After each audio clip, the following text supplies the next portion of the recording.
వరాహ లక్ష్మీ నృసింహ స్వామివారి దేవస్థానంలో స్వామివారికి తిరువీధి ఉత్సవం ఎంతో అత్యద్భుతంగా కన్నుల పండుగగా జరుగుతుంది. ఇప్పుడు రాపట్టు ఉత్సవం జరుగుతుంది.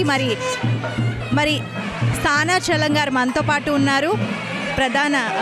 ప్రధానంగా వైకుంఠ ఏకాదశికి సంబంధించి మరిన్ని విషయాలను వారిని అడిగి తెలుసుకుందాం. నమస్తే అండి. ముందుగా వైకుంఠ ఏకాదశి శుభాకాంక్షలు. సుందరాయ శుభాంగాయ మంగళాయ మహోజసే సింహశైల నివాసాయ శ్రీ నృసింహాయ మంగళం. శ్రీ వరాహలక్ష్మీ నృసింహ ప్రభువు వైకుంఠనాథుడి అలంకారంతో ఇవాళ ఉత్తర ద్వార దర్శనాన్ని అనుగ్రహించాడు. గోవిందరాజస్వామి వారు మందహాస సుందరుడు వైకుంఠనాథుని అలంకారంతో ఇవాళ ఉత్తర ద్వార దర్శనాన్ని అనుగ్రహించి తెల్లవారుజున 4 గంటల నుంచి సుమారుగా 11:30 గంటల వరకు స్వామి ఉత్తర ద్వారంలోకి వేంచేసి భక్తుల్ని అనుగ్రహించారు. అయిన తర్వాత స్వామివారు బయలుదేరి గ్రామ తిరువీధిని జరుపుకుంటున్నారు. సూర్యవీధి, చంద్రవీధి అని 2 వీధులు ఉన్నాయి స్వామివారి ఆలయంలో.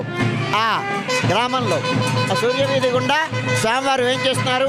వయారి నడకలతో వృషభగతి, అలాగే సింహగతి, గజగమనం, అలాగే పులి గమనం, అలాంటి రకరకాలైనటువంటి వయారి నడకలతో స్వామి వేంచేస్తున్నారు. మందహాస సుందరుడు స్వామి చూడండి, భువనమోహరమైనటువంటి మూర్తి మన గోవిందరాజస్వామి.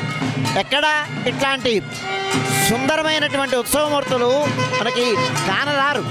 అట్లాంటి మూర్తిని మనం దర్శిస్తున్నాం.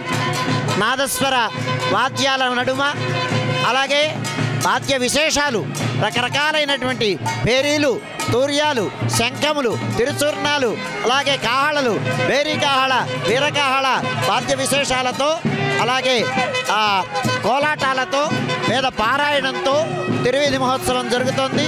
భక్తుల యొక్క ఆనంద కేరింతలతో స్వామి తిరువీధిని అనుగ్రహిస్తున్నాడు. వైకుంఠవాసుల అలంకారంతో ఉన్నటువంటి వైకుంఠ ద్వారంలో ఉండేటువంటి దర్శనం వలన చతుర్విధ పురుషార్థాలు లభిస్తాయి. ఇహలోకంలో సుఖమైన జీవనం గడిగి ముక్తి, దేహాంతమందు ముక్తి లభిస్తుంది అని మనకి పురాణం చెప్తోంది. అందుచేత ఈ దర్శనం చేసి స్వామి అనుగ్రహానికి పాత్రమయ్యి పునర్జన్మ రాహిత్యం కలిగి శాశ్వతమైనటువంటి నిత్య కైంకర్యం లభించేటువంటి స్థితిని స్వామి అనుగ్రహించాలి అని ప్రార్థిద్దాం. మీరందరూ స్వామిని లోపలే కాకుండా ఇక్కడ ఉండేటువంటి స్వామిని కూడా సేవించి వైకుంఠనాథుని సేవించి వాళ్ళ మీ యొక్క జని చరితార్థం చేసుకోవాల్సిందిగా ప్రార్థిస్తున్నాను. చాలా చాలా ధన్యవాదాలు గురువుగారు, ఎంతో చక్కగా వివరించి తెలియచేశారు. ఇప్పుడు మన దేవస్థానం ఏఈఓ గారు శ్రీ ఆనంద్ కుమార్ గారు ఉన్నారు. వైకుంఠ ఏకాదశికి సంబంధించి ఎటువంటి ఏర్పాట్లు చేశారో వారిని అడిగి తెలుసుకుందాం.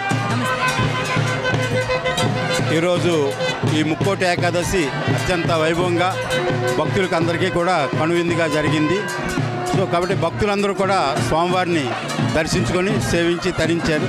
అలాగే భక్తులకి ఏ విధమైనటువంటి ఆటంకం లేకుండా అన్ని ఏర్పాట్లు కూడా చేస్తాం. భక్తులకి అన్నప్రసాదం అన్నీ కూడా సుమారుగా 20,000 మంది భక్తులు స్వామివారిని దర్శించుకున్నారు. సో దర్శించుకొని తరించారు. Thank you sir, thank you.